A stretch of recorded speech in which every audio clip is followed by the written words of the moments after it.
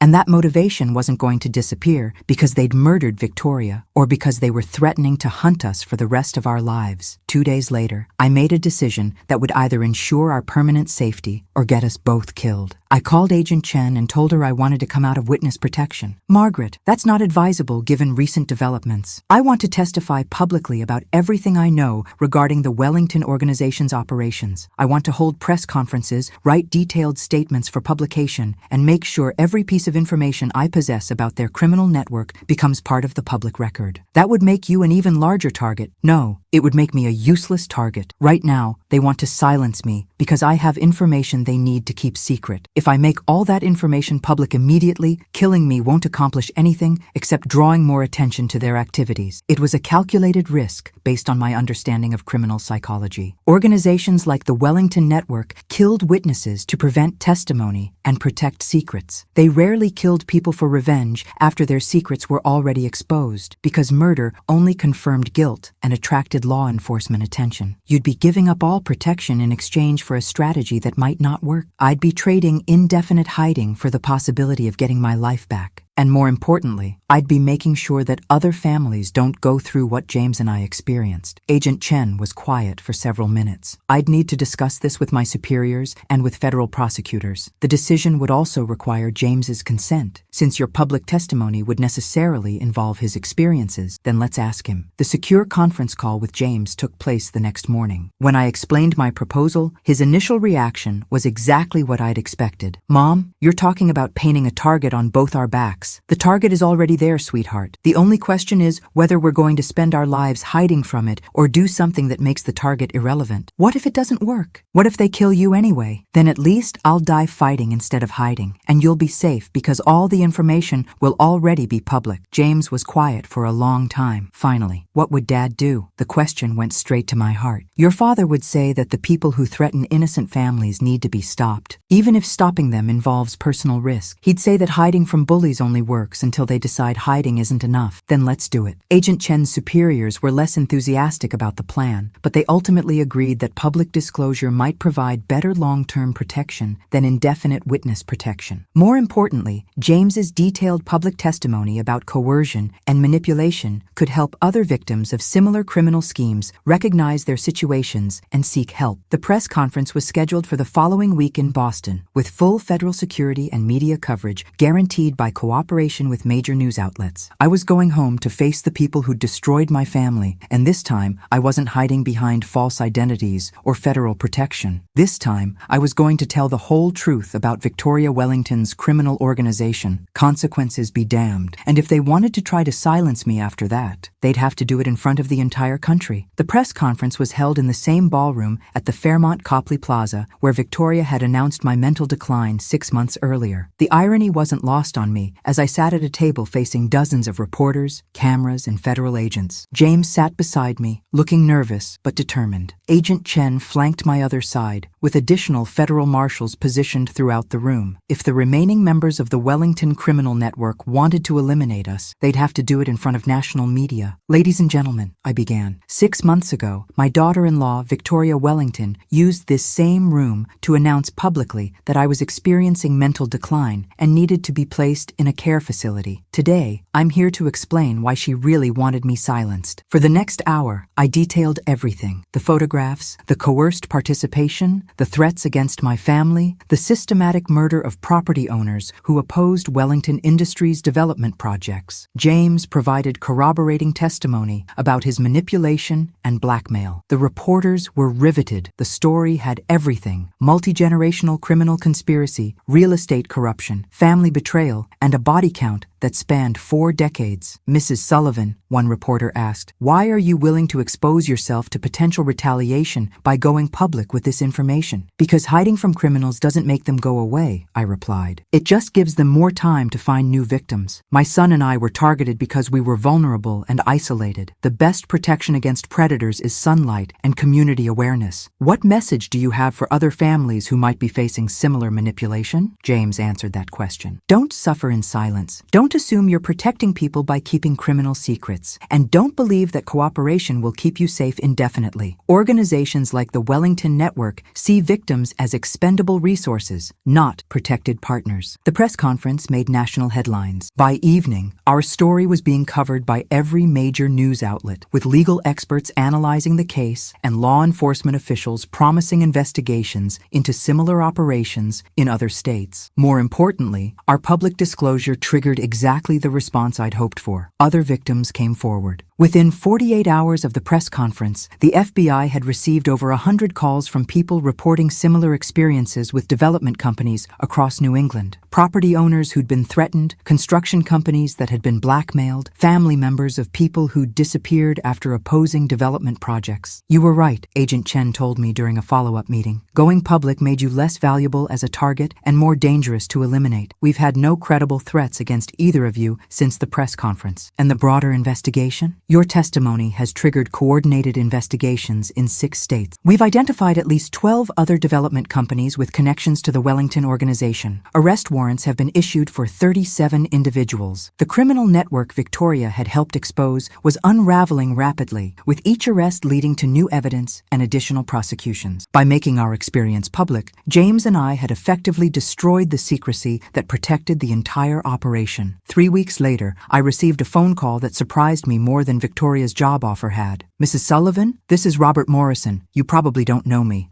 but my father owned the Morrison property downtown that was developed by Wellington Industries 3 years ago." I remembered the Morrison property from the photographs, one of the 7 crime scenes where bodies had been buried under new construction. "My father disappeared while opposing their development proposal. The police said he'd probably left town voluntarily, but the family never believed that. After your press conference, we hired a private investigator to review the case. What did you find?" "Enough evidence to request that the FBI examine the foundation of the building that replaced my father's property. They're planning to excavate next month. If the FBI found Robert Morrison's father's body under that foundation, it would provide physical evidence linking the Wellington organization to specific murders. Combined with James's testimony and my recordings, it would virtually guarantee life sentences for the surviving members of the criminal network." "Mr. Morrison, I'm sorry sorry for what happened to your father, and I'm sorry my son was involved in covering up the evidence. Mrs. Sullivan, your son was a victim of the same people who killed my father. What matters now is making sure they can't hurt anyone else. The excavation of the Morrison Property Foundation took place on a cold Tuesday morning in March. James and I watched from a distance as FBI forensics teams carefully removed concrete and examined what lay beneath. They found 3 bodies. Robert Morrison's father was there, as expected, but they also found 2 other people who'd been reported missing during the same time period. A neighborhood activist who'd been organizing opposition to Wellington developments, and an environmental lawyer who'd been challenging their permitting applications. The discovery made international news. The Wellington Criminal Organization had been operating for 43 years, but the physical evidence from the Morrison site provided definitive proof of their methods and confirmed the testimonies James and I had provided. Patricia Wellington, Thomas Wellington, and 4 other family members were sentenced to life in prison without possibility of parole. 12 associates received sentences ranging from 20 to 40 years. 6 other development companies in 4 states were shut down as criminal enterprises. Most importantly, the publicity surrounding the case led to legislative changes requiring independent oversight of major development projects, and mandatory reporting systems for construction companies approached with unusual requests. James and I were finally free to rebuild our lives without fear of retaliation. The criminal network that had terrorized our family had been completely destroyed, its leaders imprisoned, its operations exposed and dismantled. But our victory came with a cost neither of us had anticipated. A year after the press conference, James and I met for lunch at a small cafe in Boston's North End. We were both using our real names again, living openly without federal protection, and slowly rebuilding the relationship that Victoria Wellington's manipulation had nearly destroyed. "I have something to tell you," James said after we'd ordered. His tone was serious, careful, like someone preparing to deliver difficult news. "What is it, sweetheart?" "I've been offered a job in Seattle, a construction company that specializes in historical restoration. They want someone with experience in complex project management who understands the importance of proper documentation." I smiled, though my heart was breaking a little. "That sounds perfect for you." "It is perfect. It's everything I wanted to do before I got involved with Victoria's family. Meaningful work, ethical practices, a chance to build things that last instead of what I was doing before." James had spent months in therapy working through the psychological damage from 3 years of coercion and manipulation. He was finally ready to start over, to build a career based on his own values rather than criminal compulsion. "When would you start?" "Next month, if I take it." He paused. "I wanted to ask you something first." "Of course. Would you consider moving to Seattle with me? Not because I need you there, but because I'd like the chance to have a normal relationship with my mother again. One that isn't based on protection or manipulation or criminal secrets." The offer was tempting. James and I had grown closer during the investigation and prosecution, but we'd never had the opportunity to simply be mother and son without external threats shaping every interaction. "James, I appreciate the invitation more than you know, but I think you need to start this new chapter of your life independently, without your mother hovering around, making sure you're okay. I'm not asking you to hover. I'm asking if you'd like to be part of my life as I rebuild it." I thought about it seriously. Moving to Seattle would mean leaving Boston, abandoning the few connections I'd maintained to the life David and I had built together. It would also mean following my son to a new city where neither of us had roots or history. On the other hand, it would mean getting to watch James become the man he was meant to be, free from the guilt and manipulation that had defined his 20s. It would mean building new memories together, instead of always processing old trauma. "Can I think about it?" "Take all the time you need. The job doesn't start for 6 weeks." That evening, I sat in the small apartment I'd rented after coming out of witness protection, looking through the photographs I'd salvaged from our family home. Pictures of James growing up, family vacations, Christmas mornings, birthday celebrations. All the normal moments that make up a life before it gets complicated by criminal conspiracies and federal investigations. The truth was, I'd been marking time for the past year, waiting for some sign of what came next. The house where David and I had built our life together was gone. Sullivan & Co. had been dissolved. Most of our possessions had been sold or lost during witness protection. I was 55 years old, with no career, no marriage, no home, and no clear sense of purpose beyond the satisfaction of having helped destroy a criminal organization that had terrorized innocent families for decades. Moving to Seattle with James would give me purpose again, not as a victim or a witness or a crusader for justice, but simply as a mother helping her son build a better life. 2 weeks later, I called James with my decision. "Yes, I I said when he answered the phone. I'd like to move to Seattle with you. Not to hover or manage your life, but to be part of it as you build something new. Really? You're sure? I'm sure. But I have one condition. Name it. We find a duplex or something where we can be neighbors instead of roommates, close enough to have dinner together regularly, far enough apart that you don't feel like your mother is monitoring your recovery. James laughed. The first genuinely carefree laugh I'd heard from him in years. I think we can manage that. 6 months later, I stood in my new kitchen in a small house in Seattle's Queen Anne neighborhood, watching James work in his garden next door. He was building raised beds for vegetables, measuring carefully and checking his work twice. Habits inherited from his father and refined by hard experience with the consequences of cutting corners. My phone rang. Agent Chen. Margaret, I wanted to update you on the final prosecutions. The last of the Wellington associates was sentenced yesterday, 47 people total, with sentences ranging from 10 years to life without parole. And the other investigations? We've identified and shut down similar operations in 8 states. Your decision to go public triggered the largest organized crime prosecution in New England history. Over 200 arrests, with more than 100 convictions so far. The number was staggering. What had started as a son trying to save his mother from humiliation at a dinner party had ended with the destruction of a criminal network that had operated across multiple states for nearly half a century. There's one more thing, Agent Chen continued. The families of the victims wanted me to pass along their gratitude. 37 families now have answers about what happened to their missing loved ones. That's because you and James were willing to step forward. After hanging up, I poured myself a cup of coffee and sat on my front porch, watching my son work in his garden and thinking about the strange twists that had brought us to this quiet morning in Seattle. Victoria Wellington had tried to destroy my family by exploiting our grief and manipulating our vulnerabilities. Instead, her actions had forced us to discover strengths we didn't know we possessed and had ultimately led to justice for dozens of families who'd been terrorized by the same criminal network. James looked up from his planting and waved. Coffee smells good from here. Come over when you're done, I called back. I'll make breakfast. As I watched my son carefully tend his new garden, I realized that this was what victory actually looked like. Not dramatic confrontations or satisfying revenge, but quiet mornings where the people you love are safe to build the lives they choose. Victoria Wellington had been wrong about almost everything, but she'd been right about one thing. Some foundations, once properly built, really do last forever. The difference was that she'd been trying to build hers on buried secrets and terrified victims. James and I had built ours on truth, courage, and the simple recognition that protecting family sometimes means risking everything you have to fight for what's right. And that foundation was strong enough to support whatever came next.